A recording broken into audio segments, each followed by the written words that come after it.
I think now is as good a time as any to get this party started, get this show on the road, other things like that. So, hi again, everybody, and welcome back to Utah's Archaeology and Historic Preservation Month's Brown Bag webinar series.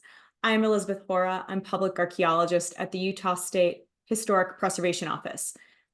You'll probably hear me or someone during this hour refer to that as SHPO or the SHPO.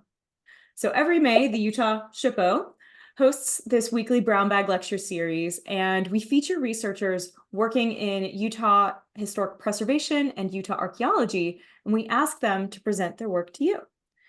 You can see all of our upcoming webinars for the month of May and take a look at the webinars that we've done in yesteryears at ushpo.utah.gov/AHP month. This afternoon, we have on Roger Roper and Amber Anderson to talk about 100-year-old urban apartments, how their design was influenced by an earlier population boom, and their modern rehabilitation. But before we dive into that, we're going to talk for just a couple of minutes about how you guys can participate in today's presentation. You're probably all very familiar with the Zoom webinar by now, but let's have a little refresher. Your video and your audio are automatically turned off. At the bottom of your screen, you will see a Q&A panel. You can use this at any time during the presentation to type in a question for our presenters, and they will respond at the end when we have our Q&A session. Pardon me, sneezing. Nope, said sneezing and I won't sneeze. All right, so the other way that you can interact today is with the chat panel. You'll also find that at the bottom of your screen. The chat panel is really great. If you don't have a specific question, but maybe you have a remembrance of any of these places, you have something you'd like to share personally, or you'd like to chat with other people in the presentation today. I love that. I think it's always really great to have that sort of like sidebar chat going. So please take advantage if you want to. At the end, we will have a Q&A session. At that time, if you would like to speak using your own voice and you would like to be taken off mute, you can use the raise hand button at the bottom, and I will be able to turn on your mic and let you ask your question yourself. Now that we've got all of that housekeeping out of the way, let's get back to it. So today's presentation examines the Salt Lake City metro area of 100 years ago. During that era, there was a population surge, kind of like what we're seeing today, and builders responded with high-density urban housing. Roger is going to explore that history, and then Amber is going to launch into what the second and even third lives of those buildings are like that they are experiencing today. Roger has worked in historic preservation since the early 1980s, primarily at state historic preservation offices of both Utah here and Oregon. His main goals have been to help property owners make the most of their historic buildings and assist communities in developing effective local historic preservation programs. Delighted to have you on, Roger. Amber received her Master of Science in Historic Preservation from Clemson University in 2015. She then worked in cultural resource management as an architectural historian for 3 years before returning to her roots here in the West. Amber spent the last 6 years here at the Utah State Historic Preservation Office, and she runs our tax credit program. She's our tax credit coordinator and is now the technical preservation manager. I am so happy to have both of you guys on today. And I'm really interested to hear the history and modern rehabilitation of these historic buildings. So Roger, you are up first, and I am ready whenever you are. Okay, whenever the slide comes up, I will start. It's up. Or nope. Sorry, wrong screen. I hope you guys like flamingos.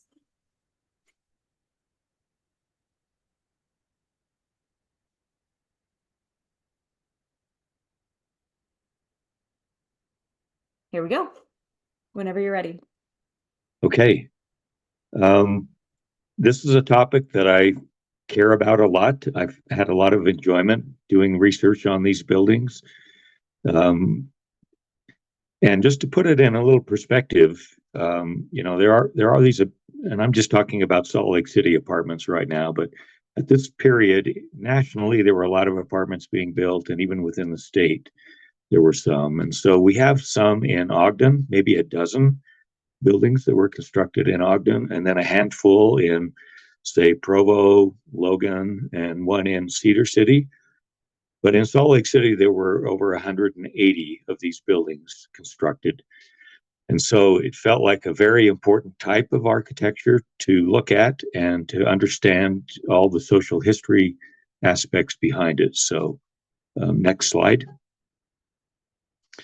The first apartments in the city were actually pretty much for the wealthy, and they were clustered really within about a 1 block area of State Street and South Temple. They're gone now. The Bransford apartments, the Eagle Gate, the Louise Grace Emery, those are gone. So those are not going to be part of this discussion as much as the ones that really followed that used the same patterns and fit a pretty tight market for who they were going for, not so much the super wealthy. Next slide. So these urban apartments were all built within a 30-year period, pretty much. They are all located along major streets. They're all built of brick mostly. There's at least 3 stories in height. Their position on the street is closer to the sidewalk. They have flat roofs, and they're much larger than the houses next door. So they introduced a scale of building that had never been seen before in some of these residential neighborhoods. And they had a lot of modern conveniences that were very popular for people. Next slide.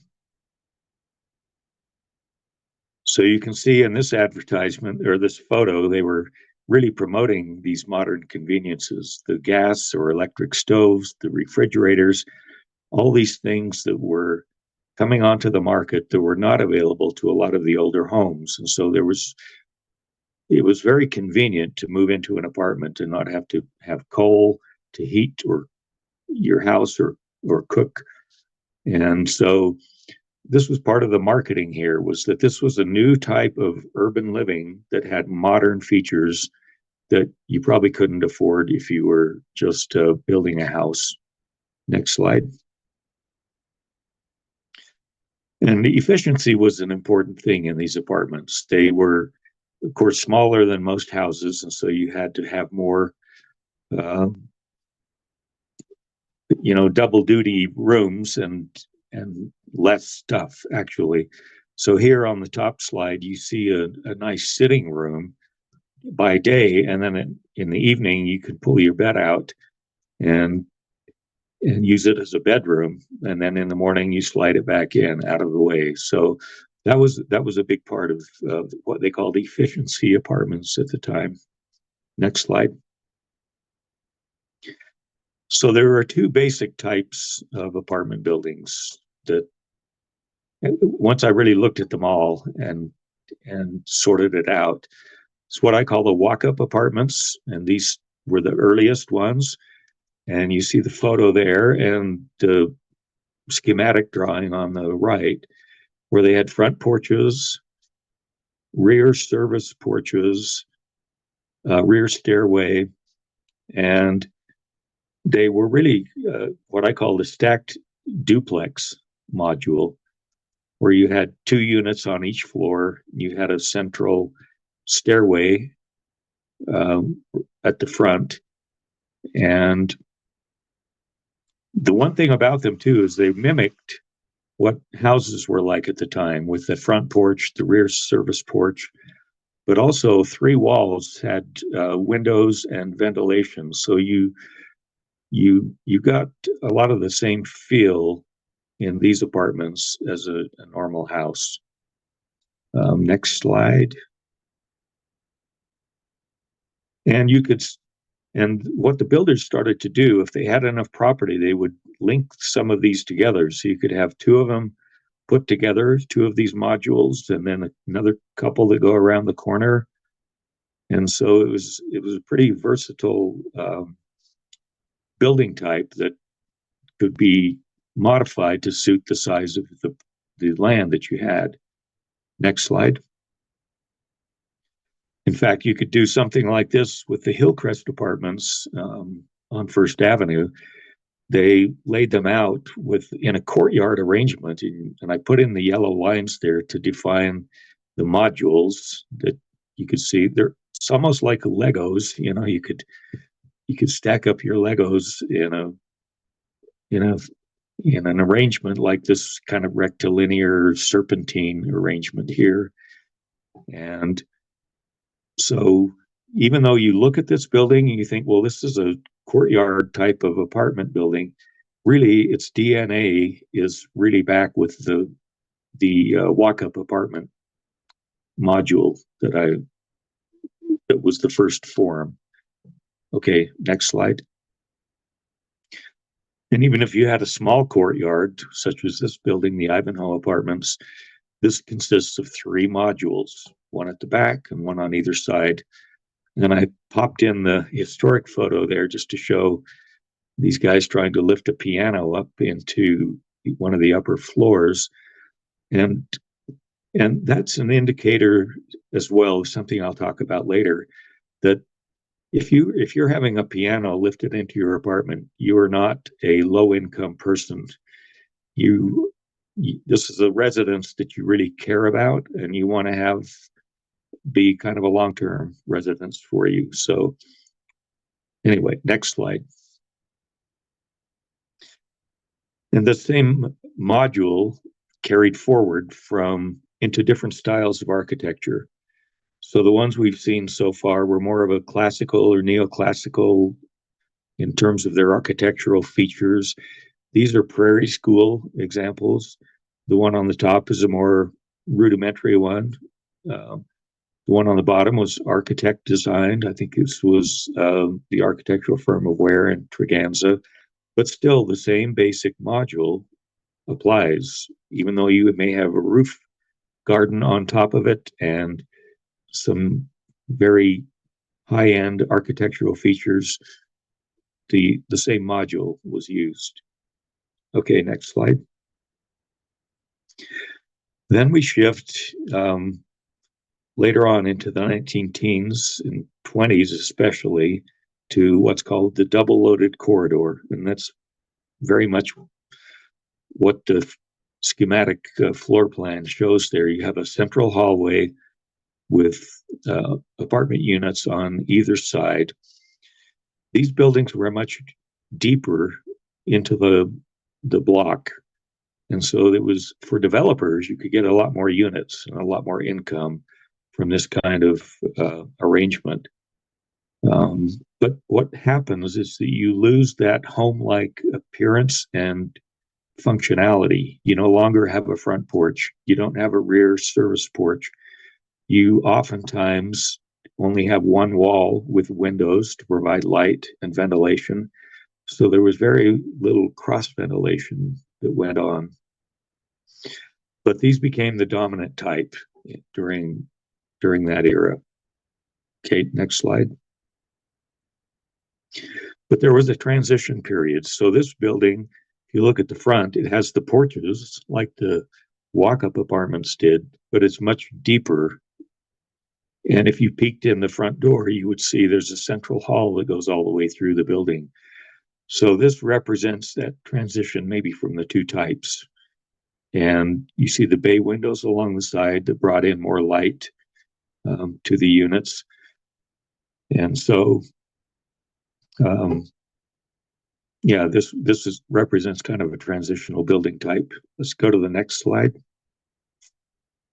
And over time, you would see that those porches would go away. They might become sunrooms, like you see on the upper right, or they might become balconies, like on the upper left. But eventually, those kind of features go away, and so you end up, many of these buildings, most of them, become more like what we see on the lower right, just simple rectangular buildings without a lot of amenities like porches or balconies. Next slide. So just so you can see the transformation that this phenomenon had of apartment buildings coming into the near downtown area of Salt Lake City, the The Sanborn map on the left shows two apartment buildings, one on the lower left, one on the upper right.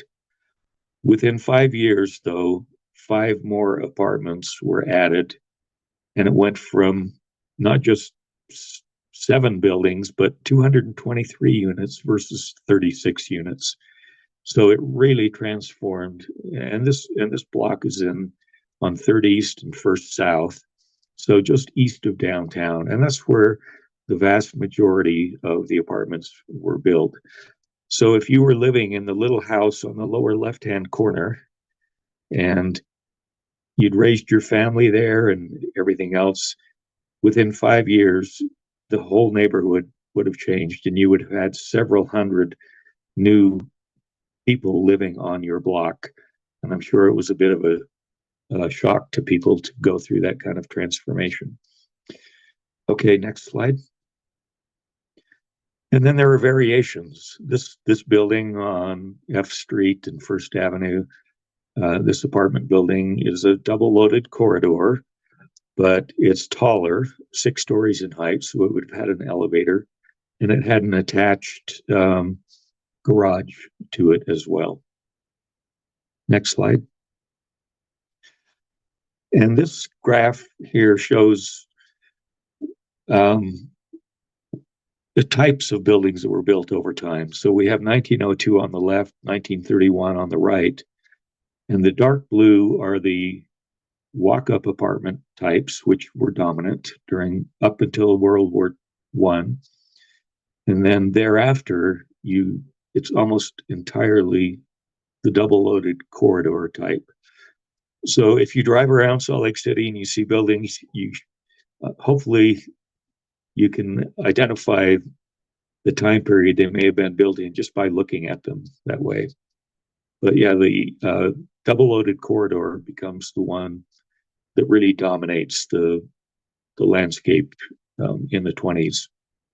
Next slide. So what caused all of this? And it was population growth was a big part of it. It was land values, and just in terms of population. So within 1 decade, the population of Salt Lake City grew 76%. And within the 3-decade period that I was studying, it went up 164%. So that means a lot of people are coming in and they need a place to live. And land values are going up in the area adjacent to the downtown. So if you're a developer or a landowner, you want to make the most of it, and you could make a lot more money with an apartment building than you could with a house. And people who were moving to the city were often from rural areas or they were out of state. So you get a whole different type of people coming in through what's called urban migration. And this was happening all over the country, people moving from rural areas to the city. So these buildings were constructed in part to serve that demand of new people coming in. And even though a lot of these buildings were close to downtown, where a lot of the jobs were, there was a very well established electric streetcar system at that time. Next slide.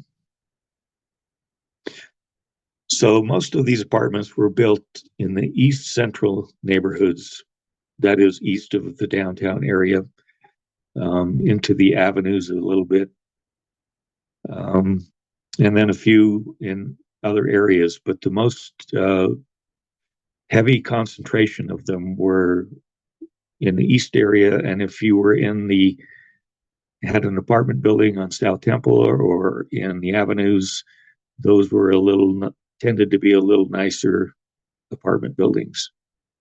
Next slide. So this shows the distribution of those, and you can see really from about 2nd East up to 7th East, and from about 4th South up to South Temple and into 1st, maybe 2nd Avenue. That's where most of these were built. Now you'll see a few up near the University of Utah, but they were not for student housing. students could not afford to live in these buildings. These were for people who worked at the university or had other jobs elsewhere, but they were not student housing at all. And I'll talk about that a little more later. So next slide. And these buildings really transformed the look and feel of the neighborhoods that they were built in. So the top slide shows an apartment building, the one with the star on it. It's set much closer to the sidewalk than the houses that are indicated by the little yellow ovals. So not only were they taller, but they were crowding out to the sidewalk more. So you get a wall of apartment buildings like you see on the lower right. And these buildings were much taller and had much larger footprint than the little pioneer era homes that they were built next to that you see on the lower left. Okay, next slide. So who lived in these apartments? Well, they were, and this was a question I had when I started studying these apartments. I thought, when I looked at these in the 1980s, a lot of them were run down, and I thought, well, were they always this way, or who was living here? The more I got into it, these were really built for middle and upper middle class people. They were people who had cars. We had no tenements for the low income people. That's not who these were intended for. They were serving a lot of people who were in transitional periods of their life. They were single, they were widowed, they'd newly come to the city. In the old saying of the newlywed and the nearly dead, that applies here based on the research that I did in the manuscript census and the city directories. And then there were a lot more women who started finding that these were a great place to live. They were secure, they were convenient, and I'll talk about that just a little more. Okay, next slide. And then the profiles of the people who lived there. So apartment dwellers were younger than their adjacent homeowners, but still at 41 years old, that's much older than I would have thought for apartment dwellers. Right now we would think, well, these are for 20s, maybe 30s age people. So the under 35 in the apartments, 39% of them were under 35, but only 11% of the adjacent homeowners were. So that gives you a sense of who was living here. Homeowners in the neighborhoods that there were apartment buildings were much more stable in their living arrangements. They lasted over 12 to 15 years. That changed a little over the time period that I was looking at. But it also mattered where the apartment was located. If you had an apartment building in South Temple or the Avenues, people there stayed much longer, double the time than what you find of the residents in the East Central neighborhoods, and even more so with those in other parts of the city. Next slide. So one of the findings that came through from my study, and we ran this, I had a professor at the University of Utah, Dr. Dean May, very nice guy, very accomplished, but he was very skilled at statistical analysis. And so he helped me through that. And when we did all the analysis of the data, he said, you know what, you've got something going on here where there's a real correlation here with more women moving into these apartments over the time period that you're looking at. So I really got into that and wrote an article about it. And so these were unmarried young women, mostly from small towns around the state. And there were a lot of widows. And then there were women who had never married. But that increase went from 15% of apartment dwellers to 34% who were women. And these apartments really provided a sense of independence for these women and a sense of security. and they had sort of a bohemian reputation, whatever that means, whether they were artists or musicians or whatever. But there was just uh, these buildings provided a type of housing for women in the city that had never been available to them in earlier generations. Okay, next slide. So I need to pick up the pace here a little bit. Um, so to follow up, I decided, a lot of these buildings should be listed on the National Register of Historic Places. They tell a very important story from an architectural standpoint and from a social history standpoint. So I put together this document that would allow these buildings to get listed on the National Register of Historic Places. And we had to set criteria. There's so many of these buildings, and at the time there were about 125 of them left. We couldn't list them all, and none of them, for the most part, very few of them stood out architecturally. So we had to make a case why they would be worthy of being listed on the National Register. And some of it was just the building type versus the style, and then also the social history components of it. Um, Next slide. So we had to weed out the buildings that did not meet certain physical characteristics. If they'd been altered greatly, like the one on the upper left, or even if they'd had other changes, just having the porch was changed out. They had metal columns and metal railing and aluminum siding on them. We decided that those were not eligible for National Register listing because there were so many others that were much more intact. Next slide. So in the first round of getting those buildings listed on the National Register, I think we had maybe 12 of them where the owners were willing to go along with that. But since then, there have been a lot more that have done that, and Amber will talk about some of the rehabilitation work that's gone on. But now we have a new batch of apartment buildings in the city that have, they're kind of like on steroids, these new 21st century buildings. They're much larger than the older ones, and um, they occupy them not only in height but in the footprint of them. Some of them dominate the entire block now. So it would be an interesting study for someone else down the line to do an analysis of this 21st century phenomenon of urban apartments and maybe compare it with the 20th century ones. That's my presentation, so thank you. Amber, take it away. All right. My ear keeps plugging, so I'm gonna try to talk normally, but I apologize if I start to sound weird. Okay, let's see. This full screen.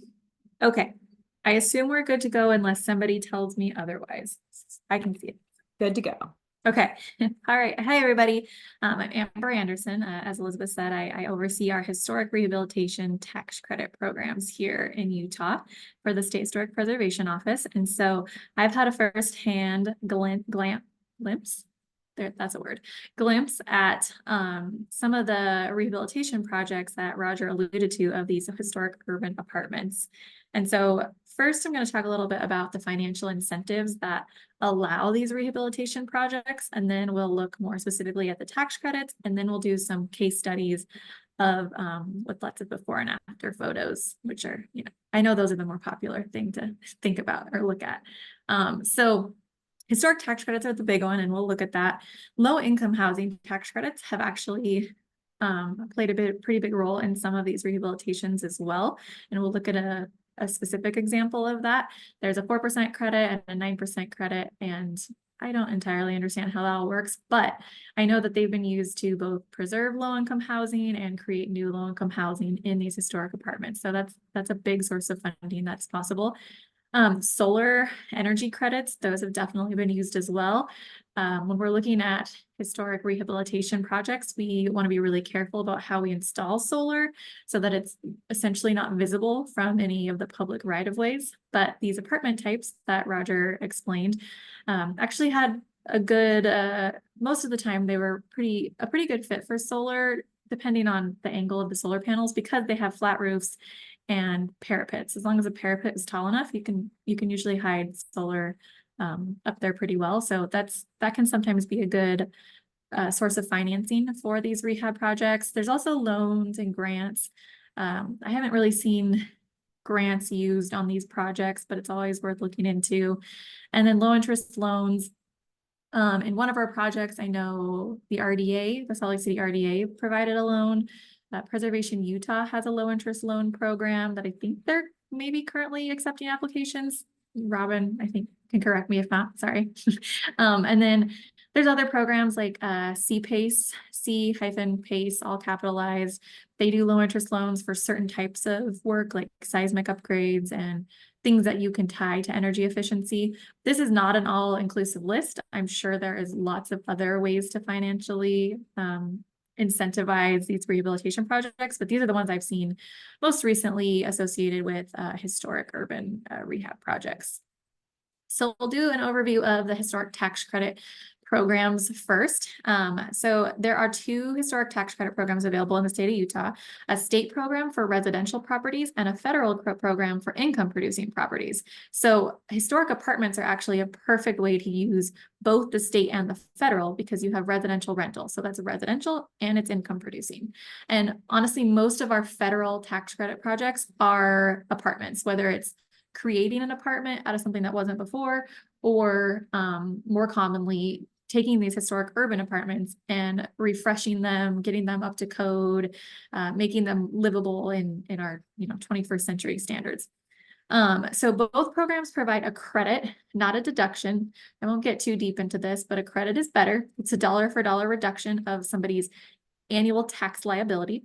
And each program provides a credit equivalent to 20% of their qualified rehab expenses, and we'll look at that a little bit, but about 20% of their project costs at the state level and at the federal level. So we're looking at 40% for those combined state and federal projects, which is a pretty large source of funding.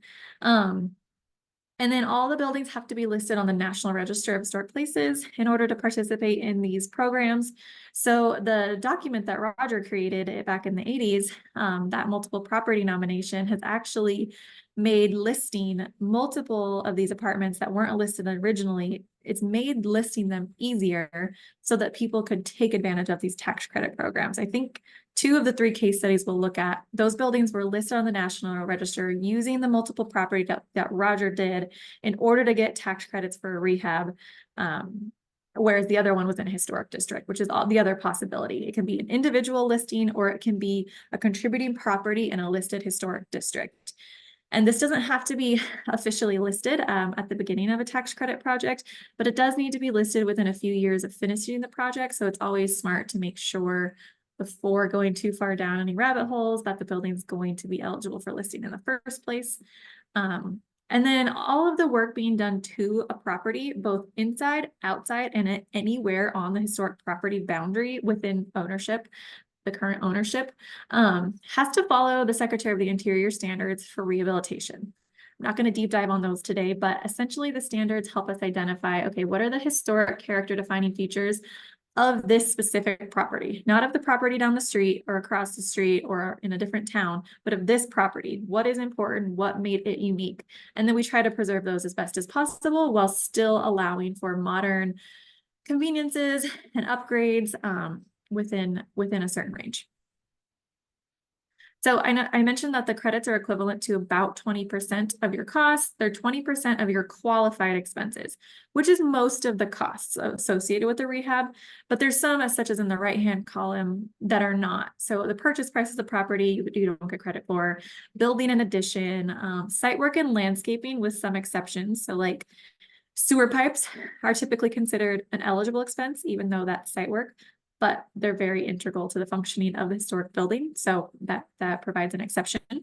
But then on the left-hand side, you can see most costs associated with rehabilitating an apartment building or any old building are going to be eligible expenses. So, you know, working on walls and refinishing floors or replacing your roofing, restoring a window, upgrading mechanical, as well as soft costs like architect fees, permit fees, engineering fees, things like that. Those are all eligible expenses, and those can be used to calculate how much your 20% credit is.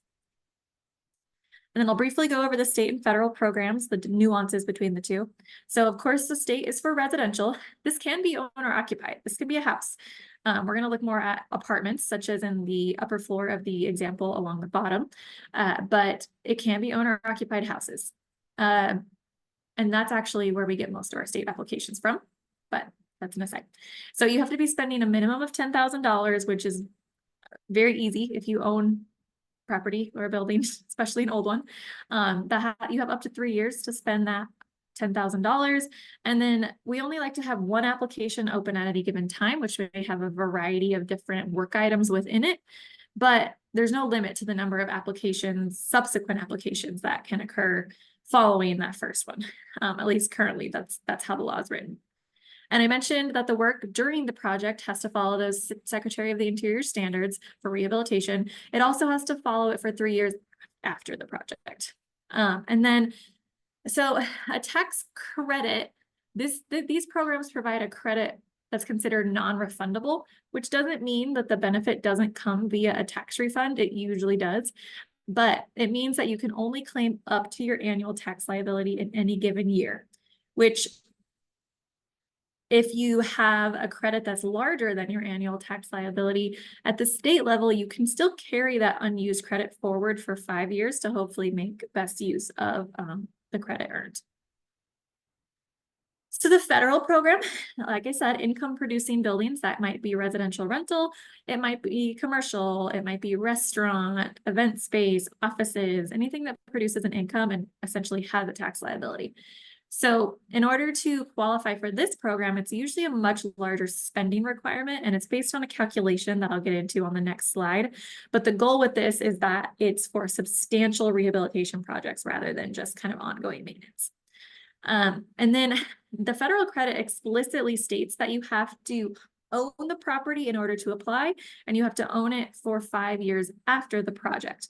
The state program technically does not have an ownership requirement, but that would make it very difficult to guarantee compliance with the standards, which is a requirement. So it's kind of a weird loophole. But yes, at the federal level, you have to maintain compliance with those standards for that same 5 years that you have to maintain ownership.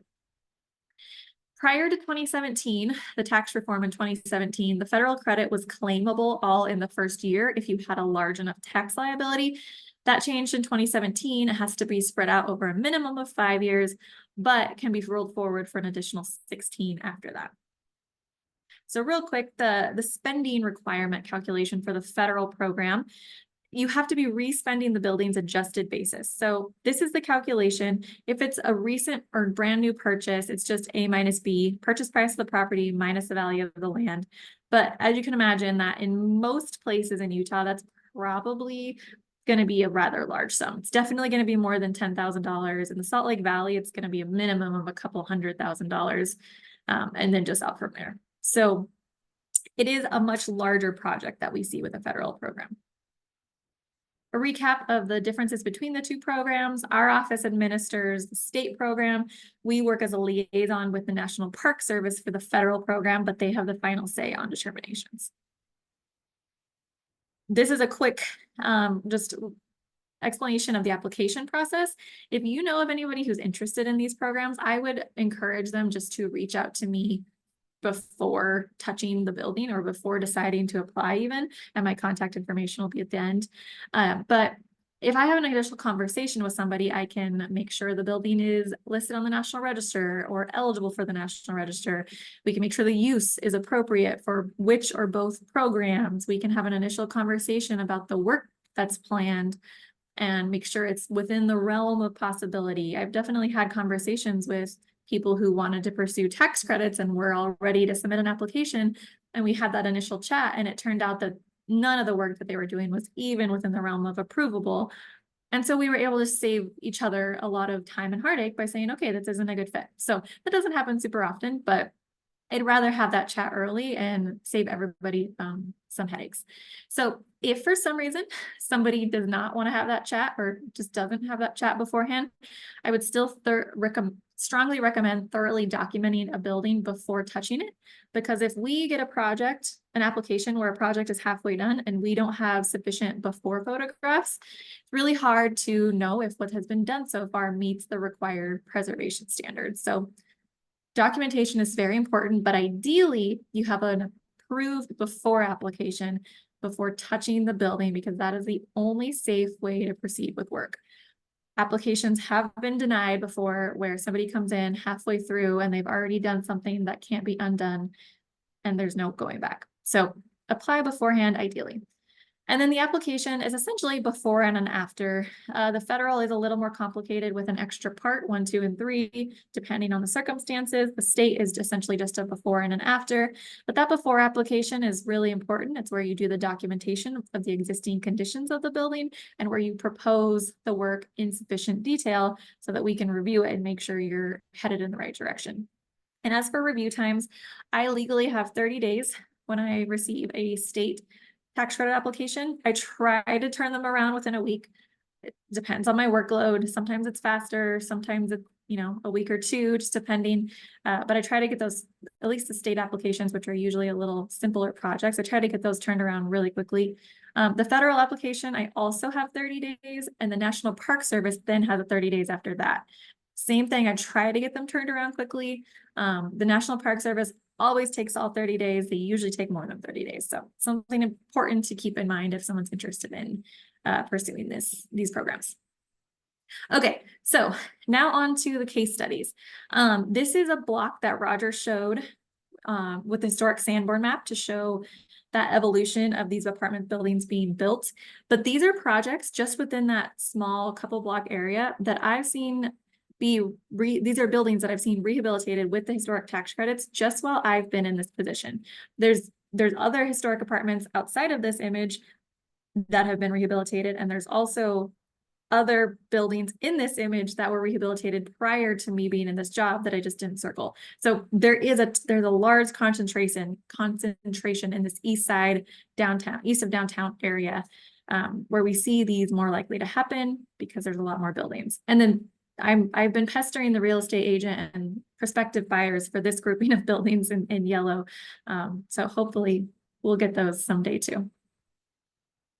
Okay, so I need to move my head. Okay, so the first case study we're going to look at is the Palace Apartments. These were constructed in 1911, and their building permit said that the building was going to cost about $60,000, which is wild. And it's this building is like one of the examples Roger described. It's a double loaded corridor with that central hallway and then multiple units along the corridor all the way back to the back of the lot. Here's some before and after photos that we're going to look at. You can see that the rehabilitation project that took place it was pretty close to when I started, so probably around 2019. They did a lot of cosmetic and some potentially structural upgrades on the porches with a lot of paint, fixing the roof so that it was even, and it looks much better now on the exterior. And here's a side view as well. Some windows had been broken and were boarded up. So landscaping definitely needed addressed. That tree was probably not helping the building in any way. Then the rear, those porches had been redone a couple of times. They weren't in good shape, and they redid those as well.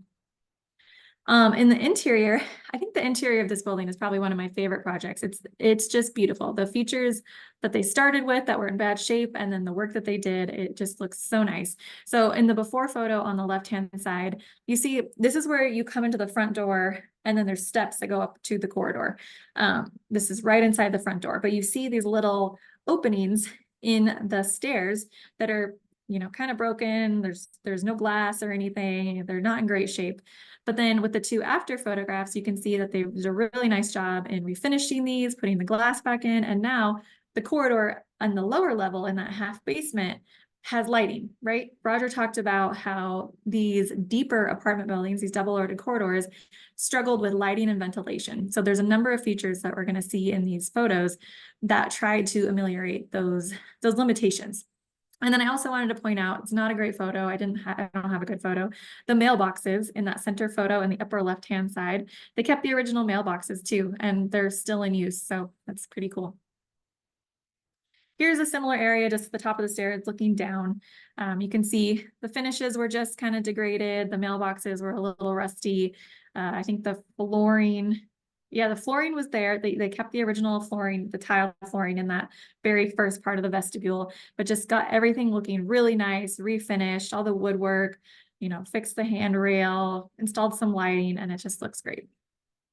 A little bit further in that hallway, we have, I believe this is called an ingle nook. So essentially it's a little waiting area on that first floor. So when your visitors would come, you'd bring them in and they could sit in the seating area, and the current owners, they maintained that rather than, you know, trying to work it into another apartment for additional square footage. They maintained that and are using it as the same way that it was intended historically. Before and afters of the stairs. I don't know why I'm obsessed with this before picture of the stair. It just reminds me of the Titanic photos, or not the photos, the movie when they're showing the Titanic underwater. Anyways, great work with the wood floor. I believe they might have replaced the wood floor, but they did it with a really historically appropriate flooring, and just did a great job. And then so here's some more evidence of ways that they introduce lighting and ventilation. So this must be on the third, this is the top floor. The roof monitor in the left-hand side, you can see that was an original feature that they just restored and allows light into the corridor. And historically, you see these windows. So the windows on the left-hand side, and then there's actually a rather large one on the right-hand side. And if I go back to this image, you see windows kind of sporadically down the hallway. Those were functioning windows historically, and or maybe not operable necessarily, and some of them for ventilation, but at least light. So the light would come in from this roof monitor or from these other areas in the hallway and provide additional lighting into those apartments, which only had the one wall of lighting. Nowadays doesn't really fit with modern conveniences. Lighting is much better. Fire code is an issue. So what they did was finish off the backside of the openings. And so in the interior of the apartment, you would never know that window was there. But in these more public spaces where we want to preserve more of these character defining features, they left it intact, essentially. So you still get an idea of how this building operated historically, even if it's not today. And here's some before photos in one of the units. The one on the left, I just wanted to show because actually both of them show one of those disappearing beds. So this is an opening for where the disappearing bed was on the left-hand side, and then in the lower part of the right hand, underneath the kitchen countertop, essentially. So these weren't really intact at the beginning of the project, so they ended up walling them over and getting rid of some of the cavities, but just a interesting indication of what used to be there. And then also this before of this tiny little kitchen. And here's an after. Each of the apartments look a little different, but this is a pretty good representation of one of them. Yeah. So there were arches in various locations in the apartment. So rather than completely doing away with the arch, they did widen it so that the kitchen could be more accessible to the living room, which is a very modern thing, but they kept, you know, an indication of where the wall was to speak to that historic feature. And then also just updated the kitchen appliances, obviously. And they finished off the basement, created a couple additional units, and made it for tenant spaces and storage and things like that.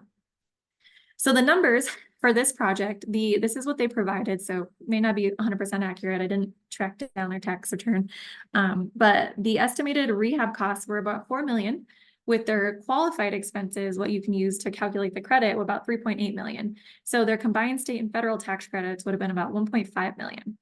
And they were able to preserve 28 existing housing units and create 2 additional. So pretty good return on investment. All right, case study number 2, Wall Parkway. The last one was in that 100 block south, third east block. This one's a little bit further south, which is in line with Roger's observation that buildings got less fancy as they moved further south, further west. So this one is further south by several blocks. But the wall apartments, historically built in 1929, was in really rough shape. This is on 5th South or 5th East, I think just below 5th South. Lots of broken windows, lots of trash, lots of people living in the building who, you know, weren't necessarily supposed to be. And the landscaping had definitely been left to itself. There's just a picture of the back showing some of the graffiti, but the interior was rough. So the runner on the stairs was missing. The wainscoting had been pulled off. There was tons of graffiti. It was in pretty rough shape. And then I think the flooring was also either missing or in pretty rough shape. But you can see from the after photographs that they kept the historic features, right? So these decorative beams across the top with the molding, they kept those.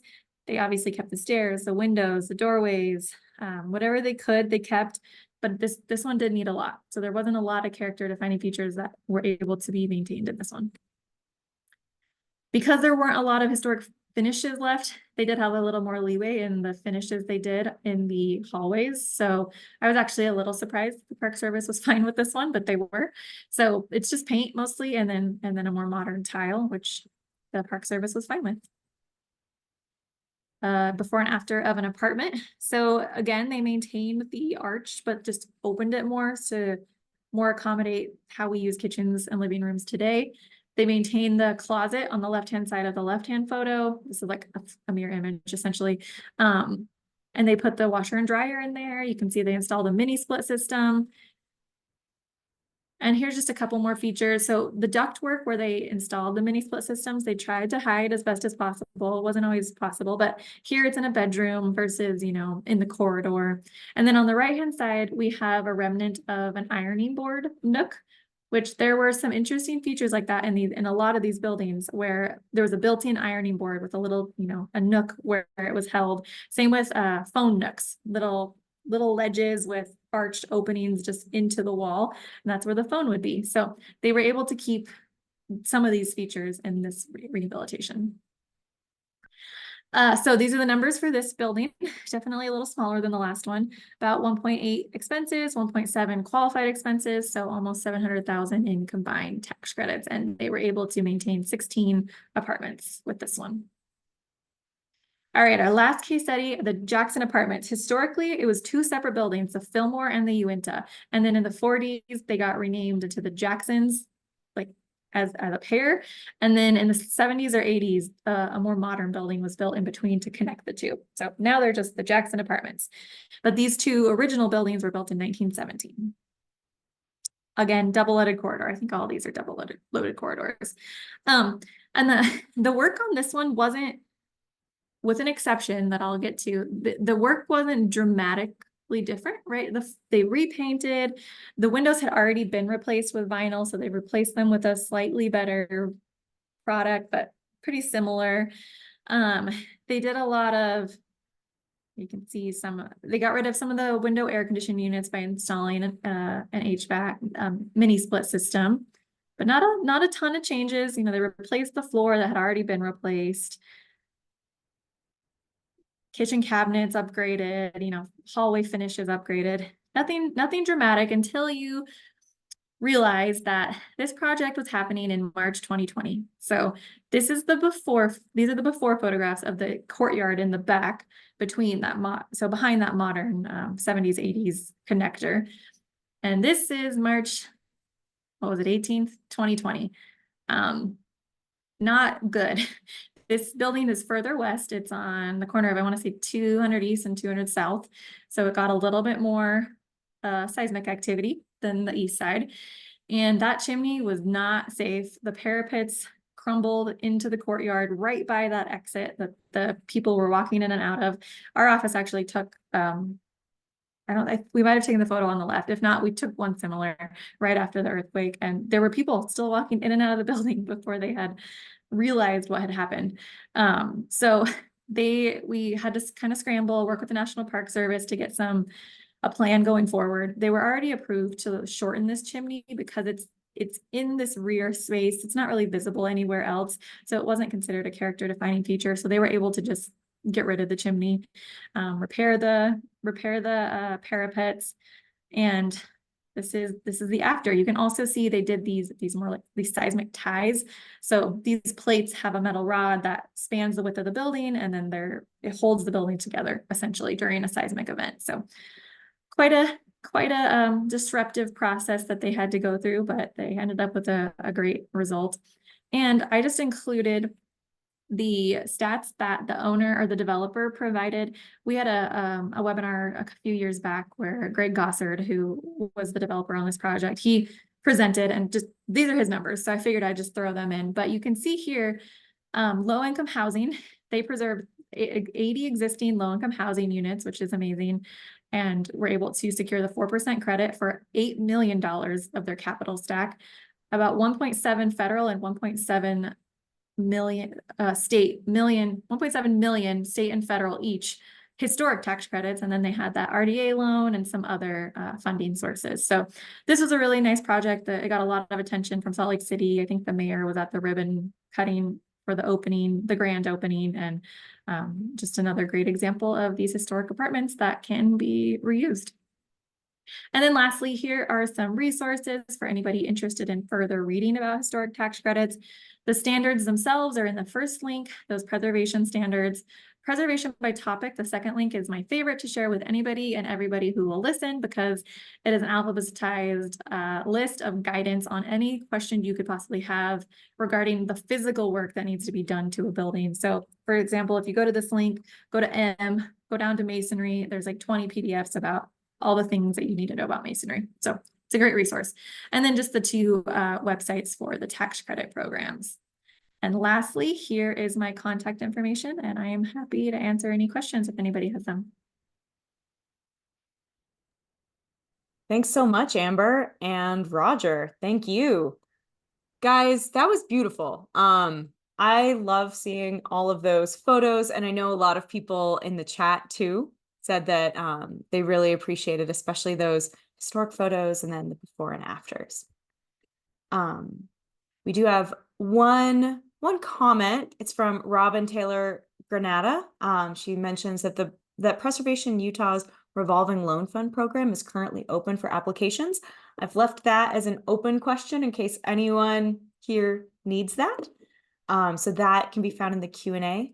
And then Ann Ruth Isaacson, if you would like to ask your question, I believe you can unmute now. Hi, thank you. A couple questions for Amber. Hi, Amber. You worked Hi. with HOA and going to again soon. So I might have misunderstood. Did you might have been referring to non-owner projects, but those who received a tax credit, did you say they need to continue owning that property for 5 years? Only if it's a federal project, which yours is not.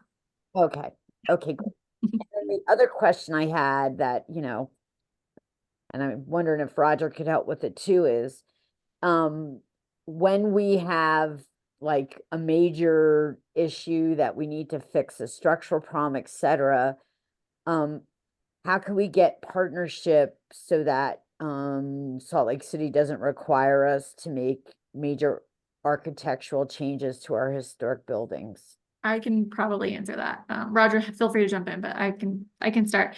So there's building code, and our architect would be the best resources for that. So Jansen Bennett, I don't know, Anne, if you've met him or not yet, but he's very well versed in historic building code, and there's actually multiple different types of building code. There's one called the International Existing Building Code that has provisions for historic buildings in it. So that would be the first place to start, and Jansen is happy to help facilitate that process. If we don't want to cause controversy, obviously, but if you're being told you have to do something, we can help kind of make sense of what the code is saying, at least, in order to identify if maybe there is an exception that someone wasn't aware of. So we do have that ability to help facilitate that process. Great, thank you.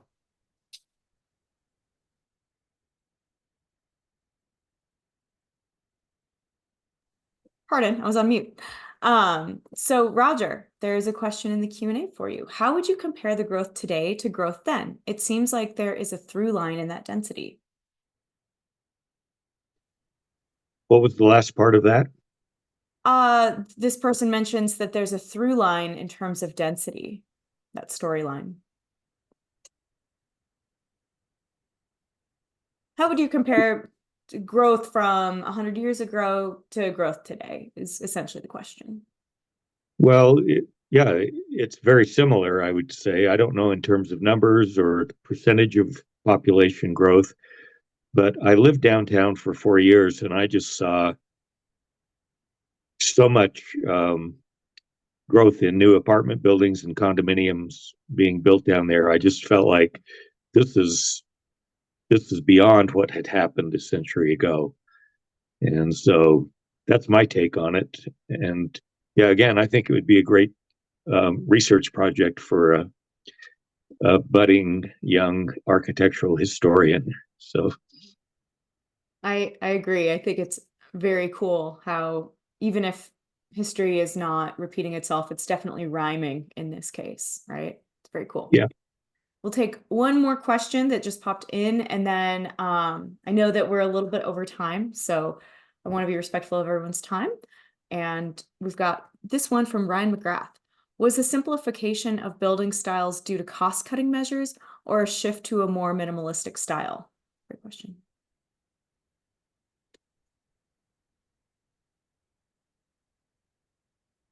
And either one of you, I if you assume have that's- specific knowledge. I assume that's Roger.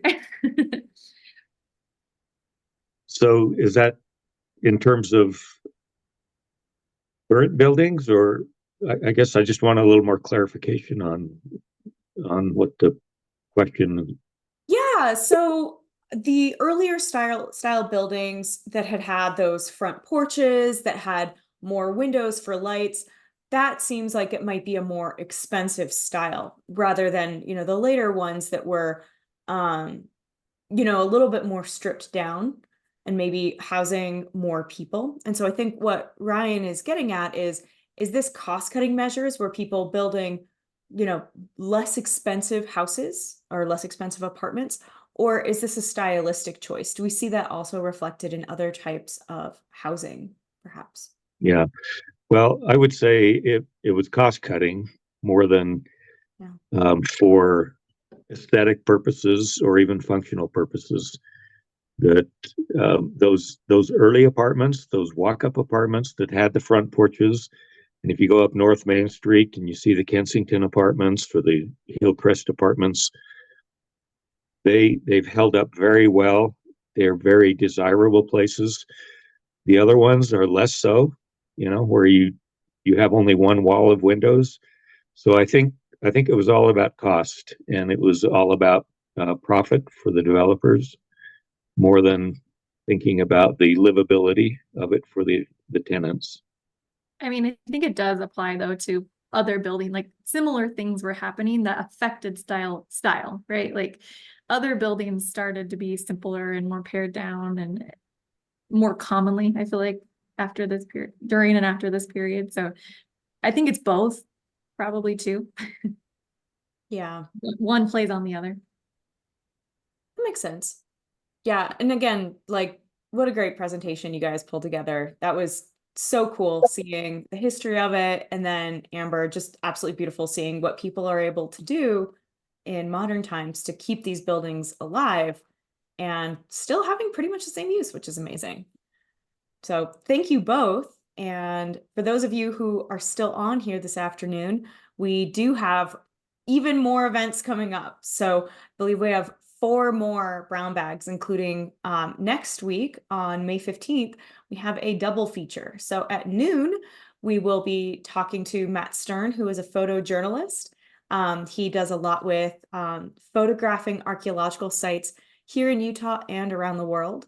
And then we're going to have an evening feature as well at 6 p.m.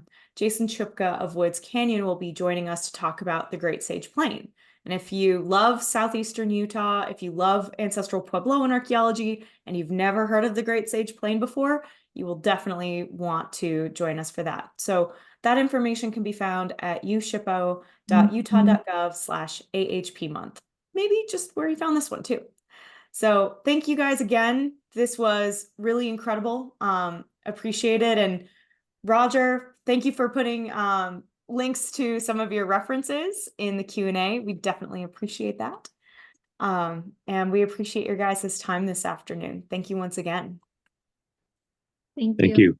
Yeah, and thanks to all of you who joined us today, and we'll see you next Wednesday for Archaeology and Historic Preservation Month brown bags. Have a good one.